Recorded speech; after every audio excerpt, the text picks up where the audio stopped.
Get ready, coin collectors and history lovers.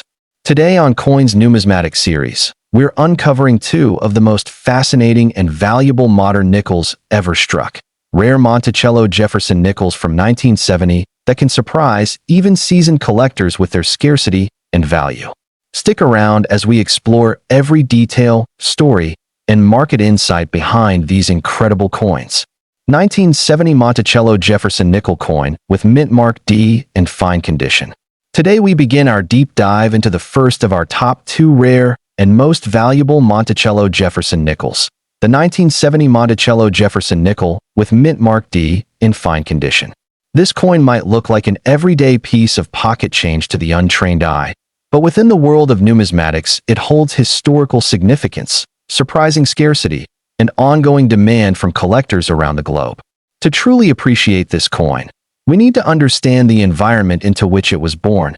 A time when American coinage was shifting, collectors were paying more attention to modern dates, and the marketplace was beginning to recognize that rarity isn't always tied to age.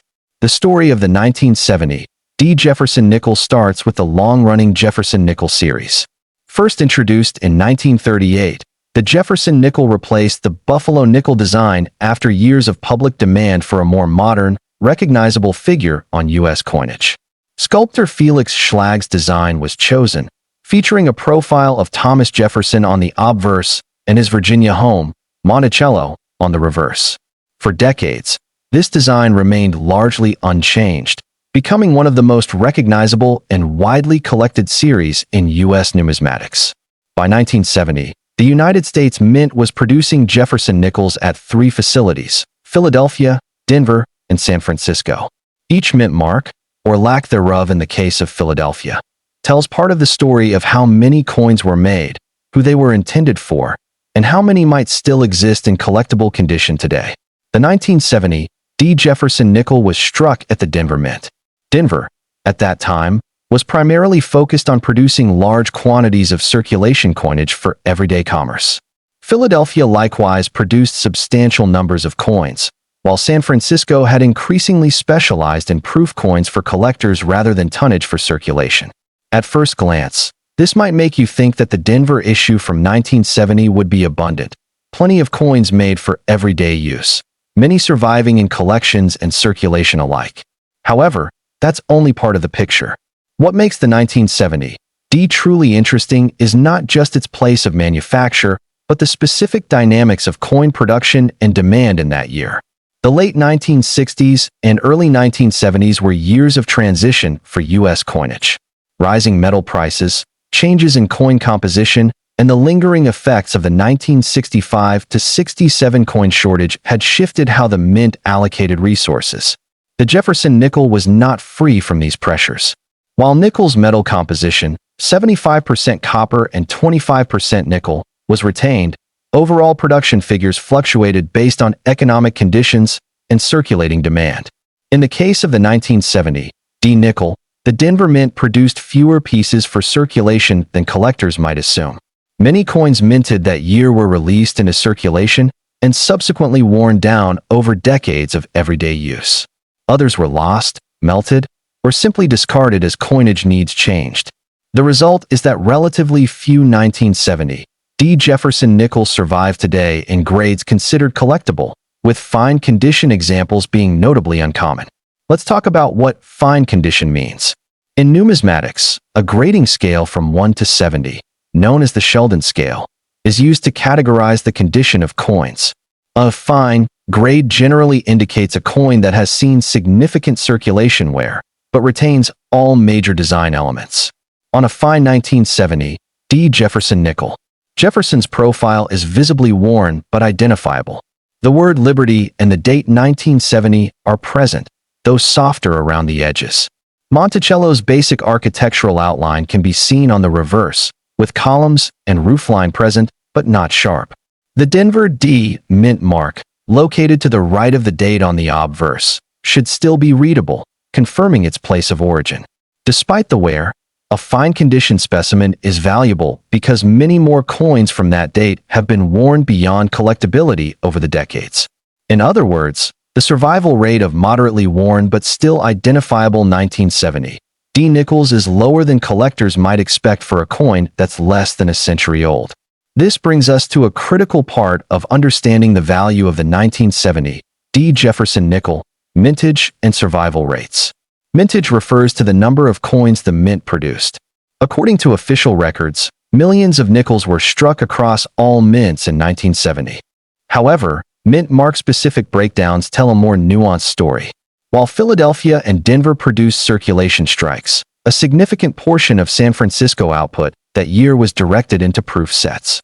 That left Denver and Philadelphia as the primary sources of nickels that entered general commerce. Most of the Denver output in 1970 found its way into pocket change, cash registers, and everyday circulation. As those coins passed from hand to hand, they wore down. Heavy circulation, particularly in an era before coin collecting became a widespread hobby, means that many of these coins were subjected to abrasive conditions, reducing strike detail and, in many cases, eventually being discarded from circulation entirely.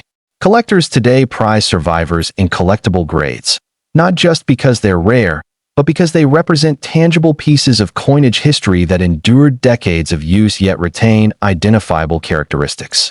Fine condition examples strike a balance between wear and survivability. They're worn enough that they tell a story of circulation, yet they're not so worn that their identity is lost. Now let's turn to the market value of the 1970 D Jefferson nickel in fine condition.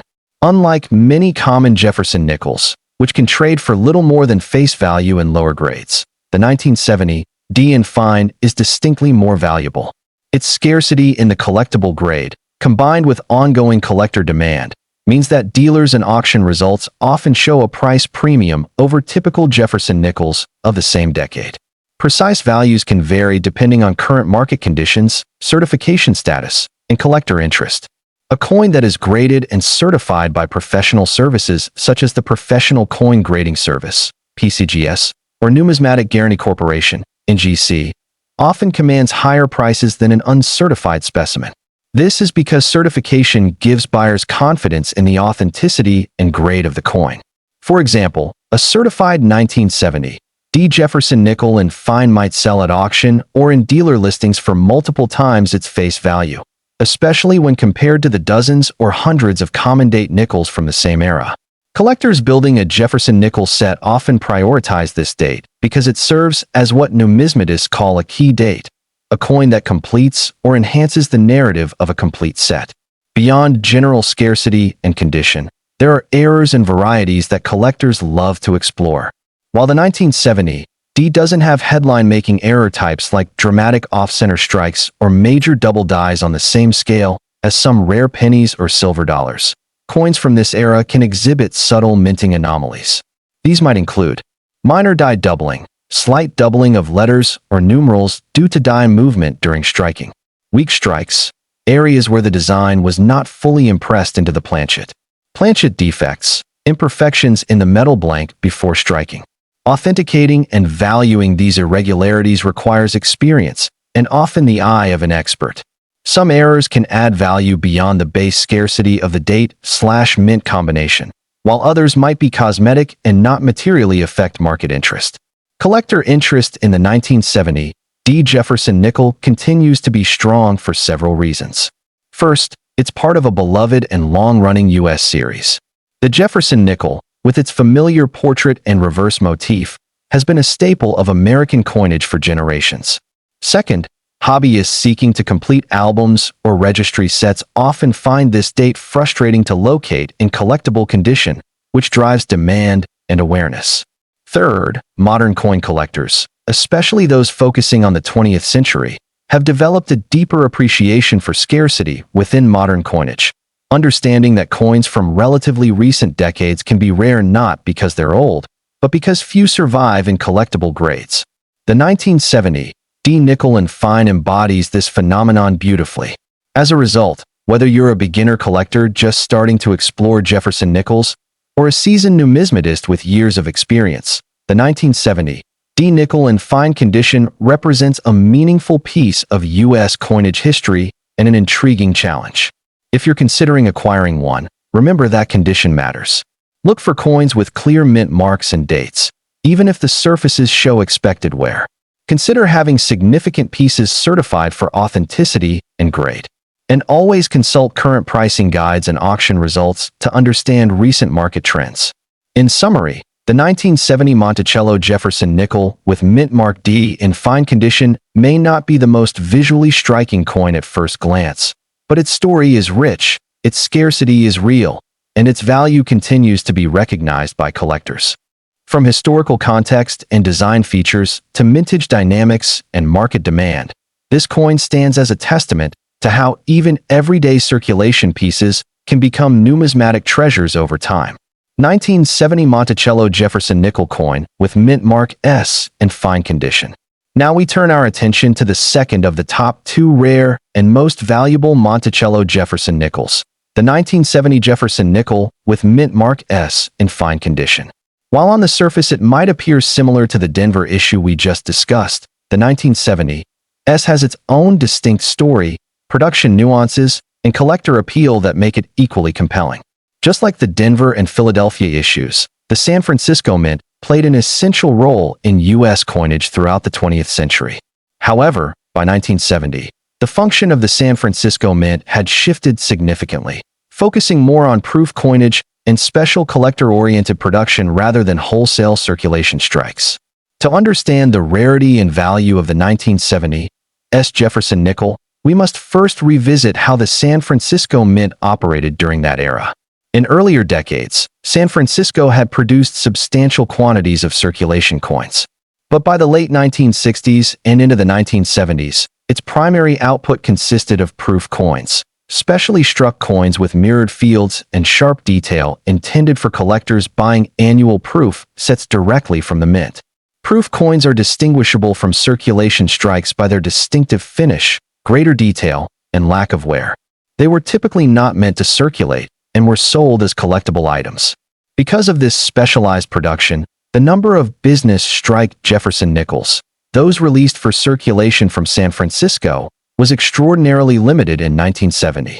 Nevertheless, a small number did make their way into circulation, either through dealer mixes, collector mishandling, or accidental release.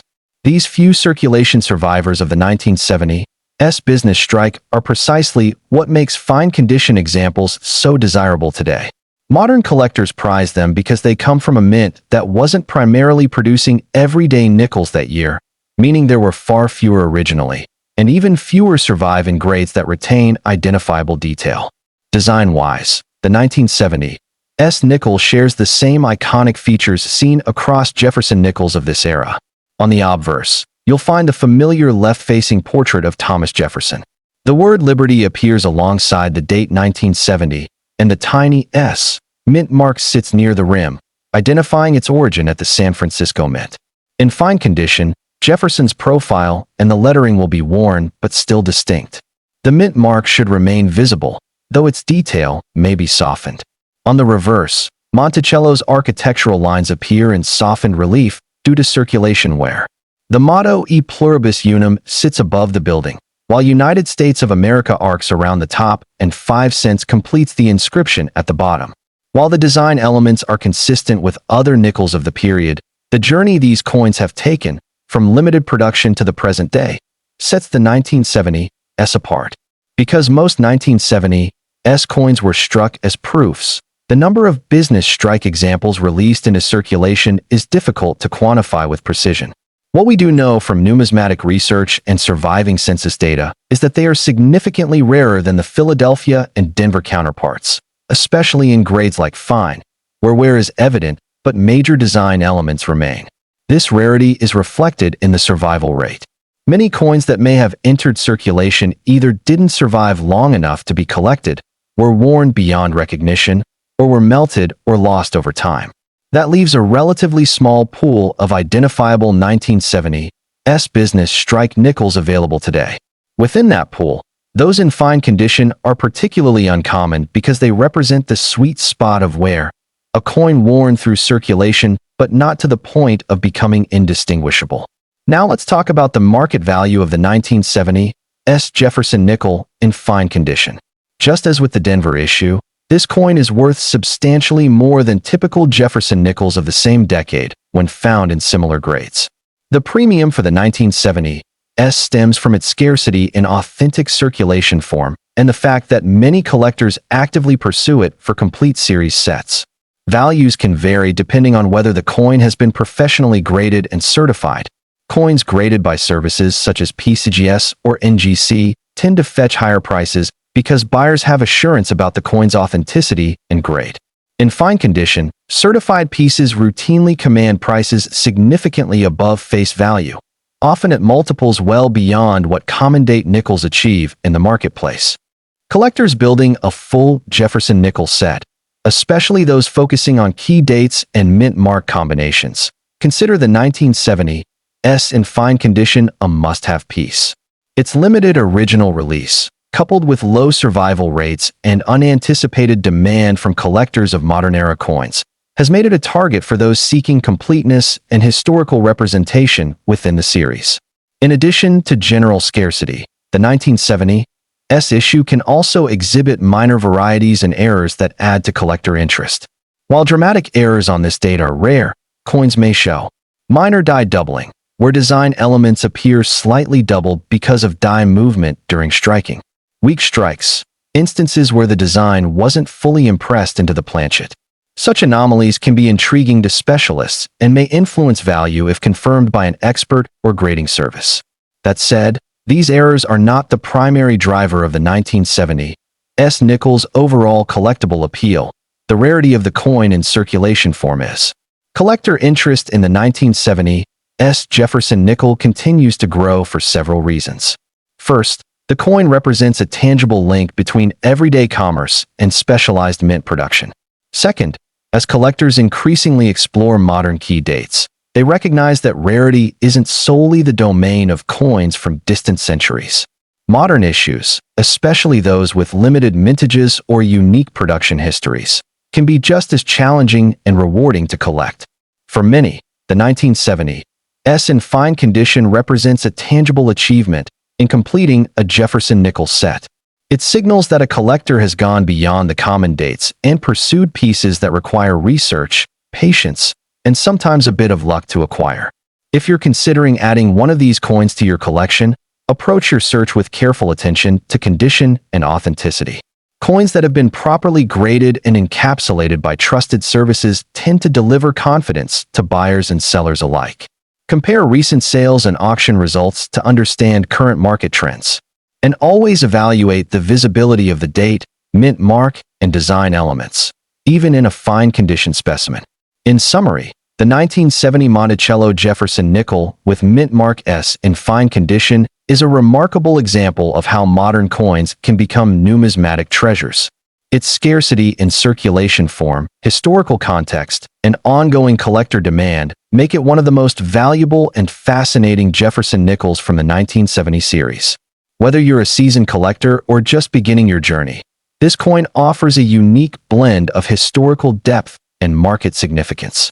From its limited production at the San Francisco Mint to its enduring appeal in collections today, the 1970s Jefferson nickel reminds us that even common metal can hold uncommon stories and value. Thanks for joining this in-depth exploration of two of the rarest and most valuable Monticello Jefferson nickels. And be sure to stay tuned for more expert guides, history, and value insights right here on Coins Numismatic Series.